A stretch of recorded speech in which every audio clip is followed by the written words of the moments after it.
Hey guys, welcome back to Chris and Retro. I'm going to do round two on this video. Somehow the audio was muted through the last video, so I had to redo this one, but it's probably better anyway. Today it is going to be, video is going to be about authenticity and being real. And I'm reminded Kevin Hart did a stand-up when he first started out as a comedian.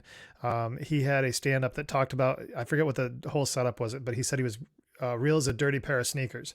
And that stuck with me. I thought it was funny, but at the same time, you can't really get much more real than a dirty pair of sneakers. So I thought that was pretty good. But it really boils down to, for our life, I think a lot of us are getting exhausted with the lies. We're getting exhausted with the fake. I think that, as we move into a world that has more artificial intelligence and people put on, persona and politicians lying to us and the media not telling us the truth and, our own interpersonal relationships having struggles, we really, I don't know about you, maybe I'm just speaking for me, but for me, I'm really hungry for truth. And honestly, I'll take hurtful truth over any lie. And maybe that's in my experience, but the lies build. And when you find out what the truth afterwards, the betrayal is so much more. And that's true of everyday life. We have people, the last video I did was about, not judging a book by its cover. And I caution those that are putting out a false persona about, that's not about who they actually are. And I think that we're so used to people looking, acting, saying a certain way to play a role, but we're really not sure what we're really even dealing with. And it starts with our U.S. federal government right on down to, our friends, the musicians we listen to across the board. There are some examples that I've seen in life. I look at the independent, I look at Nate and Nick Diaz from the UFC. Those guys have had a huge following, never really like the most welcoming of personalities based on what they present themselves as, but you always knew they were real. When they were champions, they were still the same people. When they were, not champions, they were the same people. And they got a lot of fan base because people followed that. The current middleweight champion, Sean Strickland, a little cringy at times, the stuff he says. I mean, some of the stuff he says on mic is just a little rough, but a lot rough sometimes. But the fact is that interpersonally, he's got a great reputation. And as far as who he is, you believe him. You believe that's really who he is. It's not some persona. It's actually who he is. And then you can relate to some of the childhood trauma that got him where he's at. So we understand that he actually openly admits that he's a broken person with the stuff that's happened to him, and he's overcome that. So even though he's making these bold statements on the mic, people are following him because I personally, a guy that I wasn't really sure I knew what to do with, I'm following him just because I believe his story, He came from a very broken environment. It's no wonder he's like he is. So that's another one. The dreaded one I'll bring up right now is Donald Trump. Why does Donald Trump get the following he does? Because he's putting off the notion that he is not the established political pool. And I think over time that's proven to be true. Why do you think he's getting attacked so much? Because he's not them. Now, I'm not saying he's a good man. I don't know. I'm not saying he's made all the right decisions. I have no idea. He may not even be a great business person for all I know. He may have just, made a few angles that worked out for him. I really don't know. What I do know is that when he says he's going to go against the system, he actually did it. And that's what his voter base followed. So that was authentic. This is not a political push on Donald Trump. I'm just saying that's another example, whether you agree with him or not, that he is authentic to who he is. Another one I think of is a YouTube reactor, No Life Shack. Now, No Life Shack, he just started off in a room with a mic and a computer doing his reaction videos. But because of who he is and how he interacts on those videos, he talks about his personal life, talks about his grandfather, he talks about his kids, he talks about his wife, all these things. But he does it in such a way that you really want to root for him. You want to see him do well. You see him just grinding it out and finding a way, and he works as hard as anybody. And it's just nice to see him be successful. Those are things where his fan base gets alongside him because they believe. Now, on the music side, there's a big push on some independent artists because people are sick of how recording artists are getting ripped off by their labels and how only certain music is being pumped in our face all the time. So you look at Dax. Dax has some outstanding music on mental health and addiction. I would strongly recommend you listen to him. Tom McDonald. Tom McDonald talks more about woke culture and politics and in America and things like that. But his music resonates with people because he's an independent artist and he made his way on his own. And he's also a person in recovery. His girlfriend, Nova Rockefeller, who, by the way, is where Sam and I came up with the name for our daughter, Nova, was Nova Rockefeller. And interestingly enough, Nova Rockefeller and my Nova have the exact same birthday, which was just massively bizarre. But those are things that, so Nova Rockefeller, another one, independent artist. She was a recording label artist, but she's independent and her authenticity has really shown through. And she's become a voice for those artists that are getting caught in these labels. She had to ride it out for a while to get away from that label obligation, but she showed it. Adam Calhoun, another one, street guy, grew up in the street, making a lot of mistakes. He's a convicted felon, went out, got his rap career going, and he's now kind of tempering that a little bit and doing more podcast type stuff and a clothing line. But again, people co-sign him because he's real. He's shown his raising his kids. He talks openly about his how his misgivings as a partner and a husband, and then but also he's showing his resurrection and the place in his life where he's actually making better choices, and he's a good peer for people to look towards. There's others, JD DeLay, Chad Mark, there's people out there, Mitch Smiley. There's a bunch of people that are prominent figures in front of us that are just kind of doing their own thing, but they're doing it in a way that's for benefiting other people, but also not losing sight of who they are. I'm sharing all those names with you, not to name drop a bunch of names, but I'm showing you that we have examples of people that we're drawn to. And the reason we're drawn to them is because why? Well, anti-establishment comes across as authentic because we're kind of sick of the same old, same old. Now, the cautionary tale on that is that not every anti-establishment person is authentic. However, these are a few examples that I believe are. So we're sick of fake, and I'm sick of fake, and I want truth, and I want authenticity. I want truth in my personal life. I want truth that's being pumped into me, and I'm not entertained by fake. So having said that, what does that mean for me, and what does that mean for you? Well, one of them, part of the reason why I was distant from the channel for a while is I felt like I was not being authentic because inside of me I was struggling. Outside of me I was struggling, for that matter. I get fear is a big problem for me, and fear turns to anger. And that makes me really rough in my interpersonal relationships because I happen to be engaged to a person that's in recovery from addiction. Her addiction is a struggle, a real struggle. And when certain behaviors start coming up that make me afraid, I get really upset about them.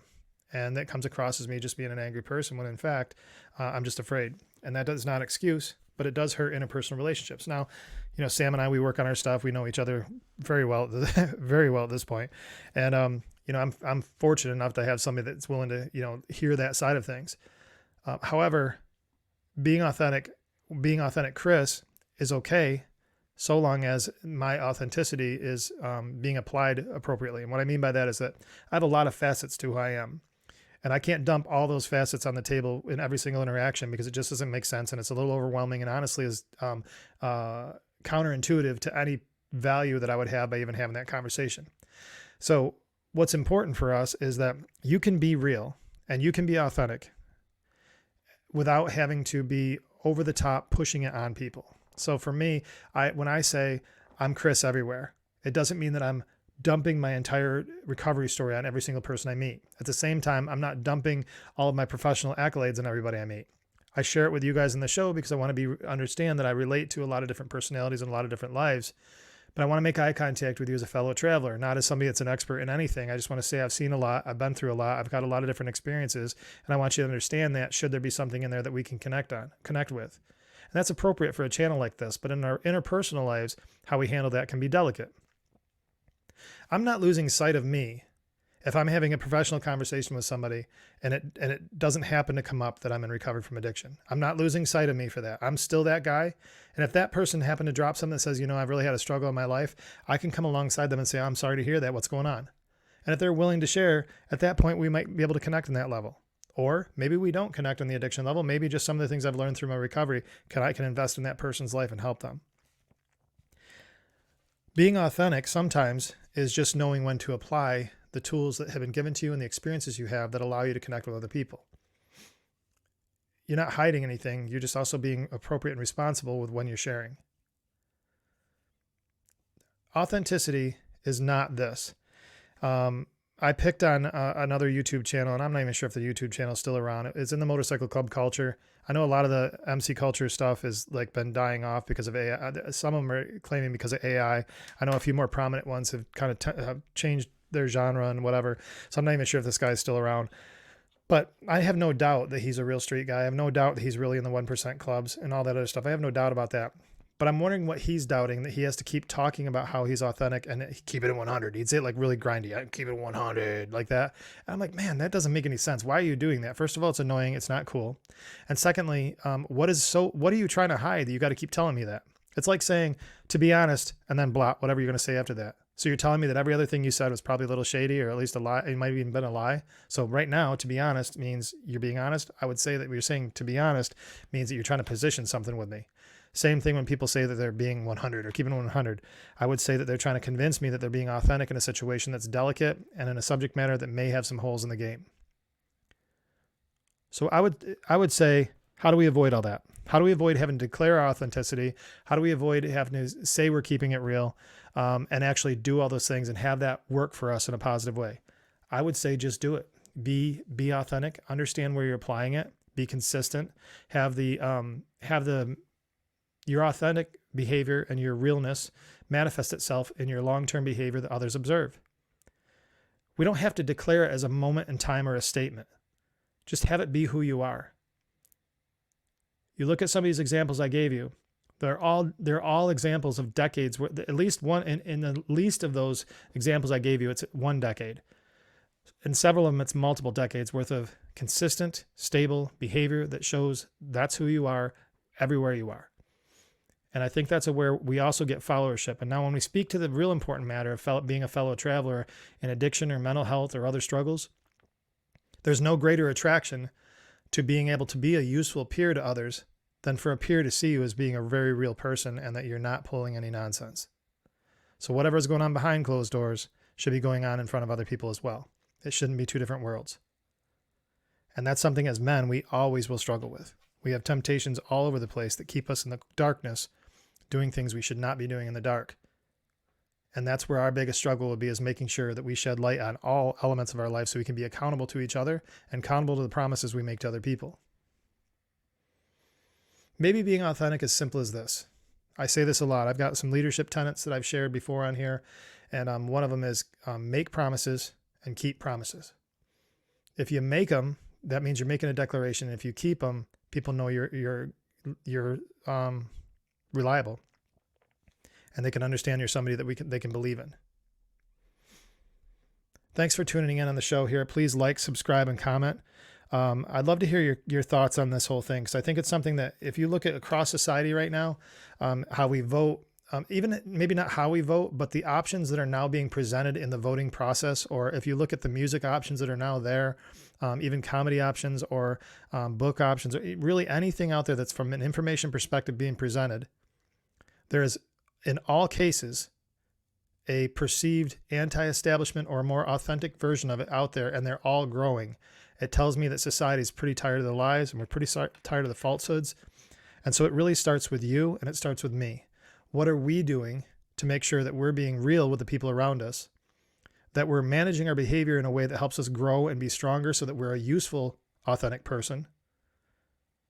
And how are we making sure that that's consistent? What accountabilities do we have around us to make sure that we're being consistent? I think it's a challenge for both of us, so maybe this week I'm going to do it. How about you do this too? How about both of us this week?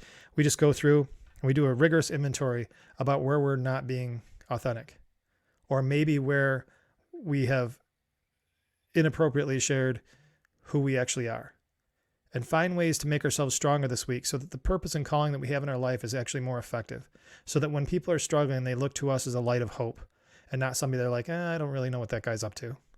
Rather than saying, yeah, I know when I go to him, I'm going to get the truth, but at the same time, I know that he's doing the work that he needs to do too. If we're there, I think we're doing better, and we're going to help each other out. Certainly society is showing massive indicators that they need it. How about we just start that work? Thanks again, guys. And between now and the next time we talk, please stay out of trouble.